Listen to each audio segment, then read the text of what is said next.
Welcome to The Rehab on the Mental Health News Radio Network. I am Dr. Mark Leeds, and I will be your host. Join me in exploring the world of addiction treatment. How can we improve the ways that we help individuals to overcome addiction? The goal of treatment is to save lives and help people to get back on track to a path towards success and happiness in life.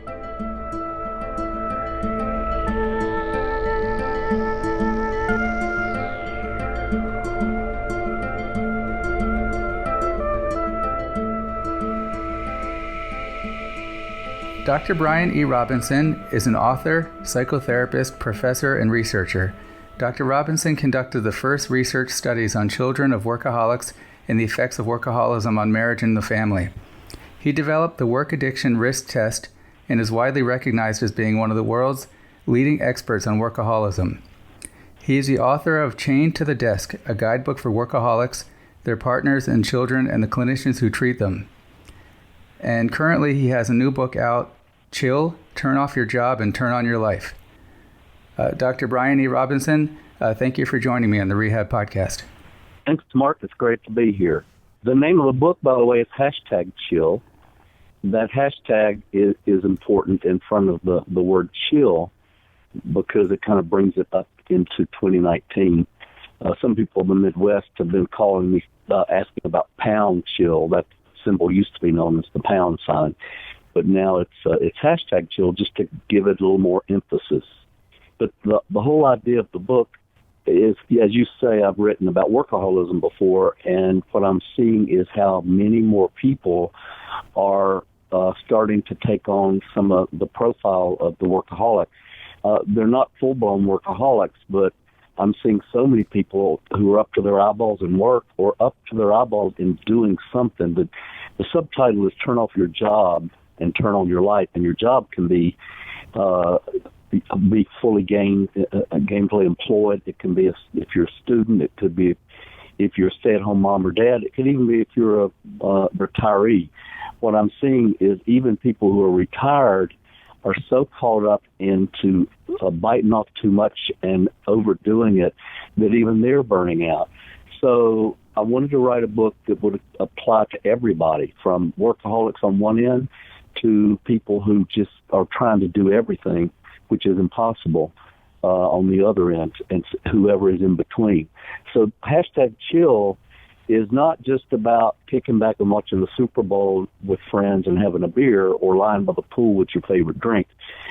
Although those are fine things to do, #Chill is more active. It's not just being passive. And when I say active, what I mean is finding that place within yourself, and the book helps you do that, where you can calm down, where you can regulate your reactions to things that don't go your way. And all we have to do is turn on the news to see how many people are overreacting to fairly small things like road rage and making it bigger than it needs to be. We live in a time now when many things can be threatening. Someone giving me the finger on the freeway, if I react to that, or someone cutting me off in traffic, someone stepping in front of me in line at the grocery store, the crying baby on the airplane behind me.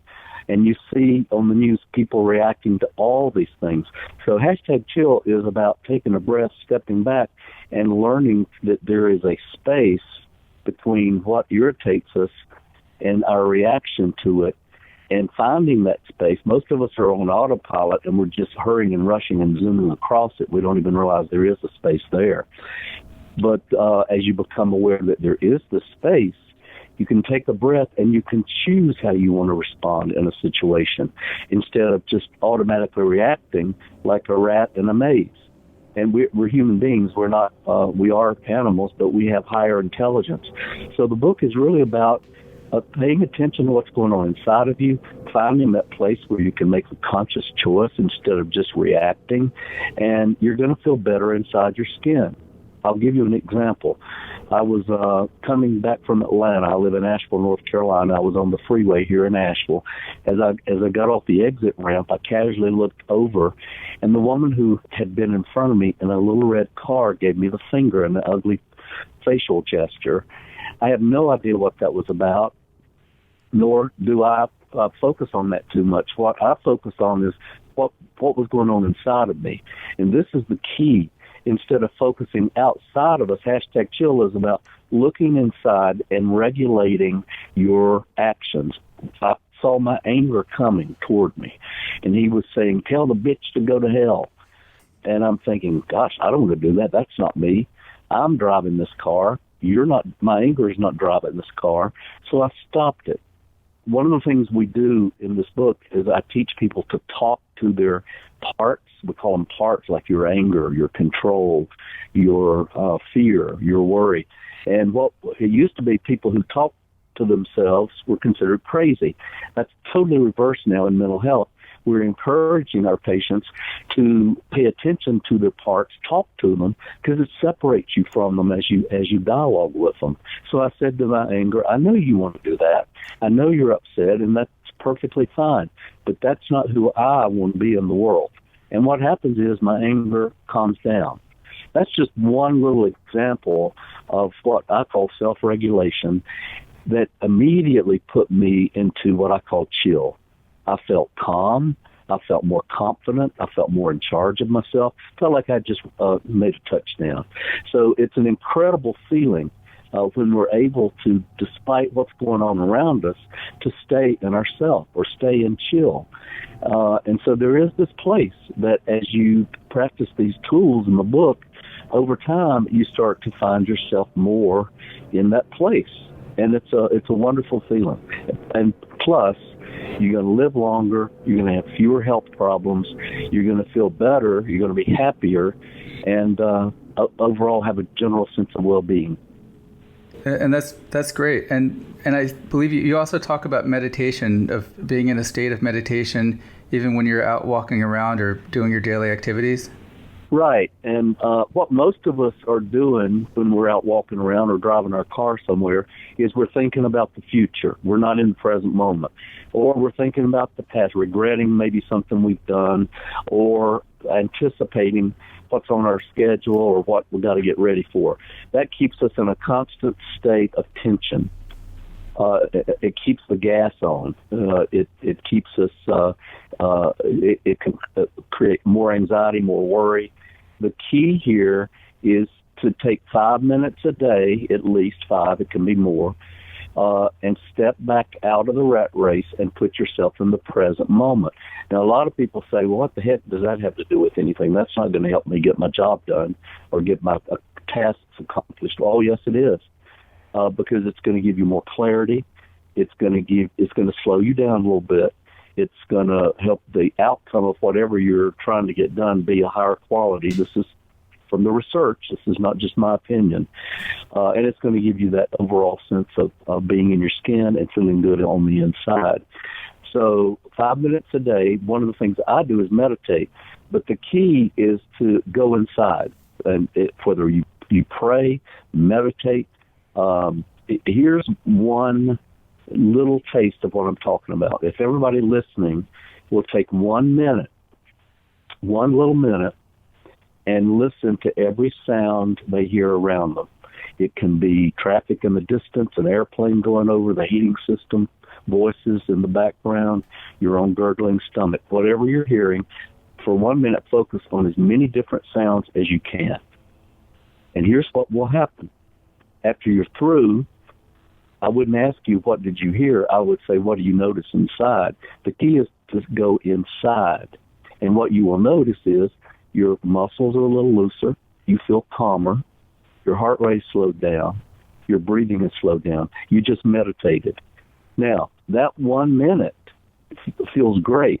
But if you do this over time, it starts to build up. It widens what we call your resilience zone. That's what scientists call it.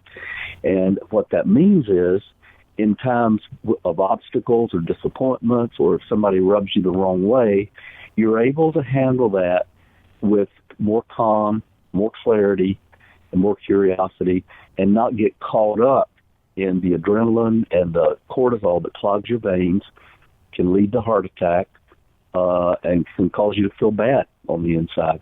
So meditation is simply focus. That's all it is. So you could focus on sound. That's called open awareness. You could focus on all the blue colors you see right now in the room and just name as many as you can. And that will do the same thing for 1 or 2 minutes. The kind of meditation I do is called mindfulness meditation. And what I do is I focus on my breath. I can do this in my car as long as I'm not driving. I can do it at home, in my office, and I do it in all these places. I only do it for 5 minutes. Sometimes I'll do it 2 or 3 times a day, but at least once a day, 5 minutes. And that 5 minutes, for me, has already added up to put me in that place of chill that I'm able to be in longer. So I focus on my breath, in through my nose, out through my mouth, and what happens is my mind will start to wander. I'll think about, what am I going to have for lunch, or my stomach's growling, or I'm hungry, or I need to work on that thing that I'm behind on. And then I realize my mind's wandering, and I say, okay, I just come back to my breath. And in through my nose, out through my mouth, and then my mind wanders again. That's when people give up, when your mind wanders. Don't ever sit down and try to clear your mind. It's impossible. That's not what meditation is. Meditation is focus. So you can focus on something in your environment. You can focus on your breath. Your mind will start to wander. Let that be okay. You just gently bring it back. After a while, your mind will not wander as much. It's like after maybe, a week or 2 weeks, if you practice this regularly, you'll start to notice you're more focused, and you'll start to notice that you're calmer when other people are agitated. And that's a wonderful, wonderful feeling. It reminds me of, when I used to work at a job with an employer, that I used to envy the people that smoke cigarettes because they got to take smoking breaks. And, while we're all working hard throughout the day, they're out there every few minutes taking another few minutes to relax and puff on a cigarette. And it seems like it'd be great to have smoking breaks without the cigarettes, for everybody. Yeah, take a non-smoking break. We call that, that's a really good point. I like the idea of a non-smoking break. And then, but decide what are you going to do with that time. And I know someone who every hour takes a 5-minute walk around the block, and her employer allows her to do that here in Asheville. And she said it's made a huge difference. And when you're walking, don't let your mind think about all the things that you have to do. Just let your mind wander, or focus on your breath while you're walking. Focus on something. And when your mind does wander, bring it back to whatever that focus is. It could be a mantra. It could be, you can do a guided meditation. Some people wear earphones, and you have a voice that helps you focus on seeing or experiencing certain things. So you want to have a focus when you take a break, whatever that focus is. But the key is to put on the brakes. Now, think of a car. Most of us, hopefully all of us, when we drive our cars, we use the gas and the brakes. That's what it was designed for. But if we drove our cars the way we drive ourselves, we would all be crashing. Many of us have the gas. We're hurrying and rushing and speeding over people around us, and not paying attention to our relationships, and ignoring, in some cases, our kids. And so this is about putting on the brakes. And when you take that 5-minute non-smoking break, what you're doing is putting on the brakes. And when you put on the brakes, you're bringing balance to the gas. That's whether you're a workaholic or just somebody who feels like you can't get it all done, or somebody who has trouble relaxing. It doesn't matter. It's all the same. What you're doing is you're activating, without pills, without needles, without medication, you're activating what we call the parasympathetic nervous system, and you don't even know it. The gas is the sympathetic. That's the stress response. And that's why so many people are burning out. When you take that 5-minute non-smoking break, you're activating the opposite system, the brakes, or the parasympathetic nervous system. And you don't even know it, but you will notice that you'll feel a little calmer inside, and maybe even have a little better perspective on a project you've been involved in, and you go back to it, and you have your batteries are recharged. So balance is really about bringing both brakes and gas to whatever you're doing in life. And here's what the research shows. And we have the MRIs showing the changes in the brain. When you do this, it starts to add up. And as you slow down and as you're moving towards your whatever your deadline is or whatever your tasks are, you get there faster. I know this is counterintuitive, but you get there quicker, and you get there with more creativity, and the quality of what you're trying to get done is superior to what it would be if you're hurrying and rushing. That's the research, and it's being shown over and over again that people who slow down do better with all the things that they're trying to get done. My dogs are barking. Okay. Yeah. So as I was reading #Chill, and I really enjoyed reading it, and I noticed as I got through the first chapter and the second chapter that you were very gently introducing the 12 steps. And then I realized, well, there's 12 months of the year, and you have a chapter for each month. And it's kind of a meditative book that you can, I guess you could read it straight through, or you could read it throughout the year, one chapter per month. But as you go through the book, once you're finished, it's given some exposure to what the steps are all about, and probably an easier introduction rather than just looking at them on the wall in a meeting and trying to figure out, what is all this about, and now I have to work through this. And I think, and I know you've also been involved with Workaholics Anonymous. Can you talk about how the book relates to the 12 steps and about how the 12 steps can help someone in their life? Right. I'm glad you brought that up.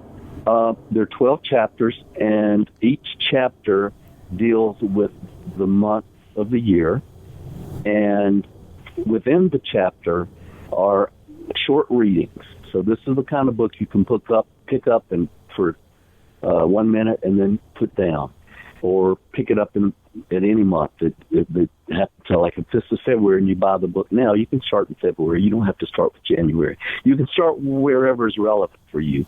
And they're very short ideas, and each chapter relates to the season. For example, April, the word April means a pray. It's a Latin word. It means to open. And so the name of that chapter is Open Awareness.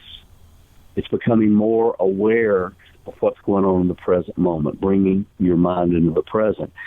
April happens to be a time in the Northern Hemisphere when baby birds hatch, flowers bloom, and so you can see how the openness goes with that.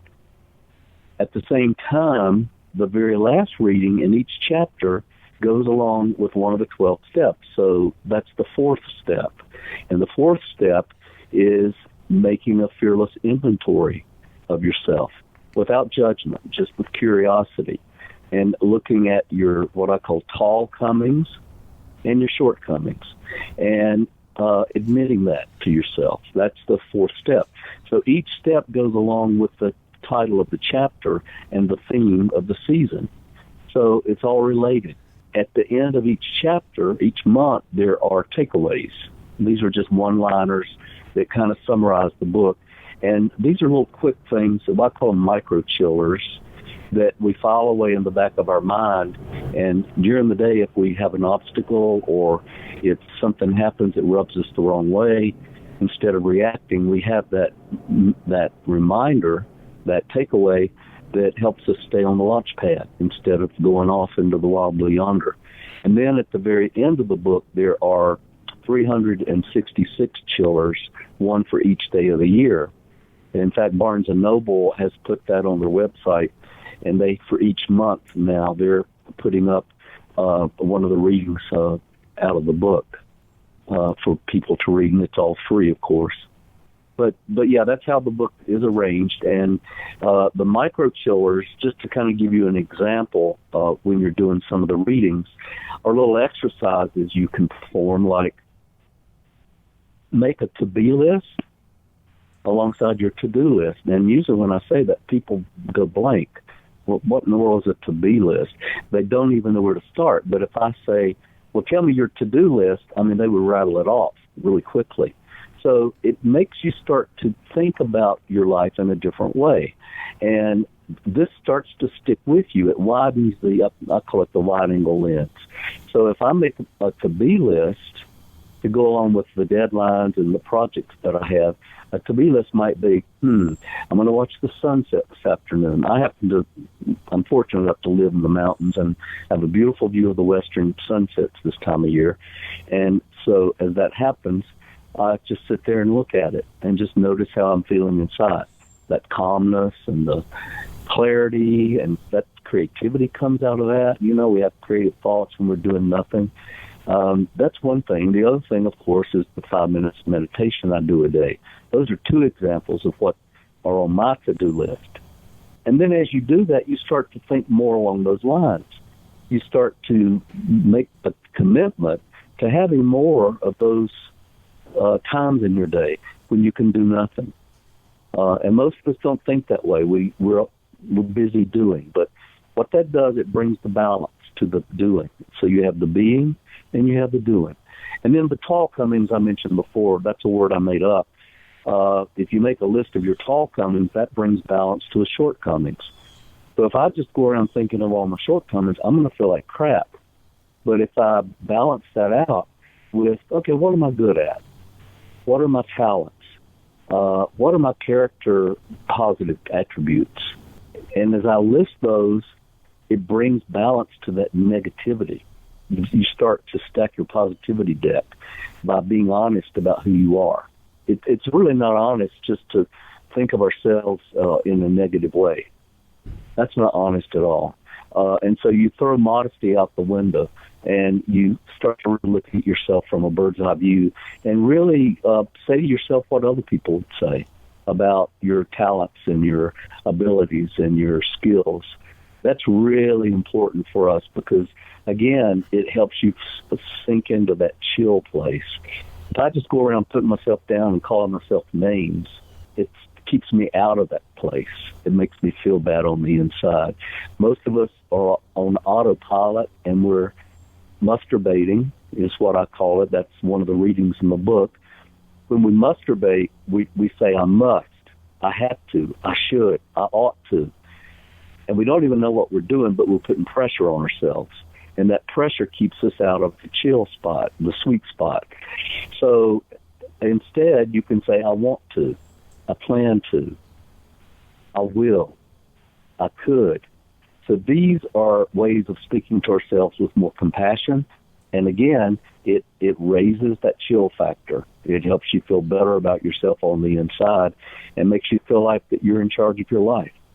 It seems this book would be an excellent gift for a college student. If someone has a family member in medical school or law school, and this would be really incredible. And you don't have to worry about being less productive because you're taking all this time to meditate and appreciate nature. You'll actually be more productive if you take that time off to meditate and clear your mind. That's right. You'll be more effective at whatever it is you're doing.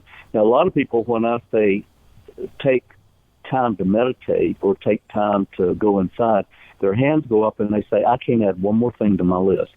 So this is, in a way, this is counterintuitive because by adding this, you're actually improving your success rate. And that's a fact. That's not just my opinion.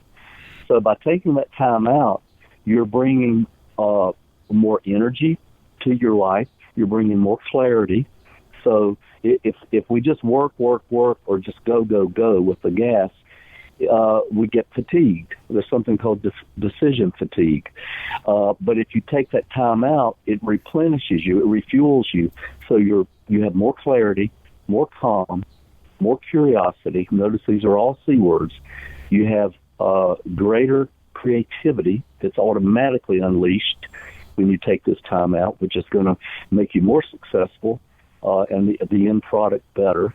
You're going to have more compassion for yourself and other people, which again is going to make you more successful. It's going to improve the morale in the workplace or wherever it is, whatever your job is. You're going to feel more connectedness with yourself and other people.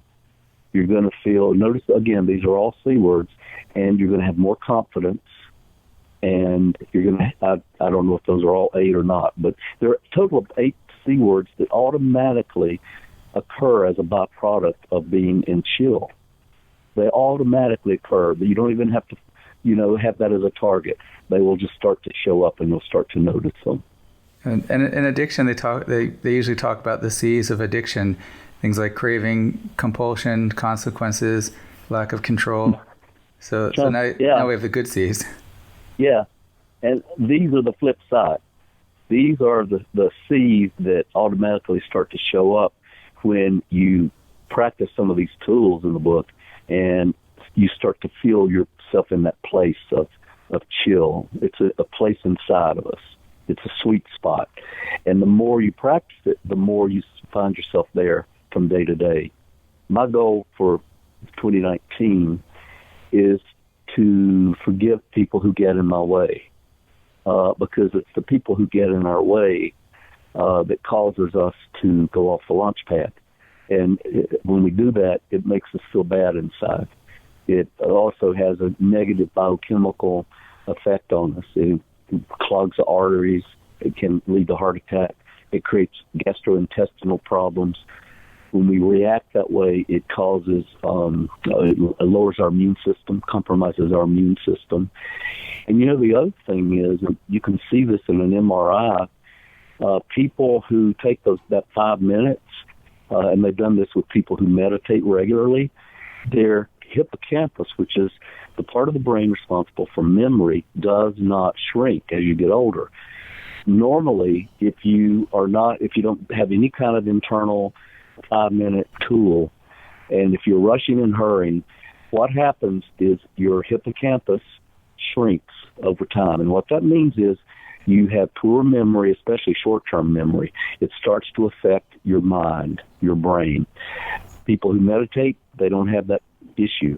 So meditation has incredible effects, not just on the mind, but on the body. And that's something for people to really pay attention to. And you will live longer and have fewer health problems. And who doesn't want that? Yeah, definitely. But I like what you said. Yeah, the C's of addiction, these are the C's of healthy living. And they will come automatically from 5 minutes over time from the chill. Okay, and thank you, Dr. Robinson. I wanted to mention one more thing.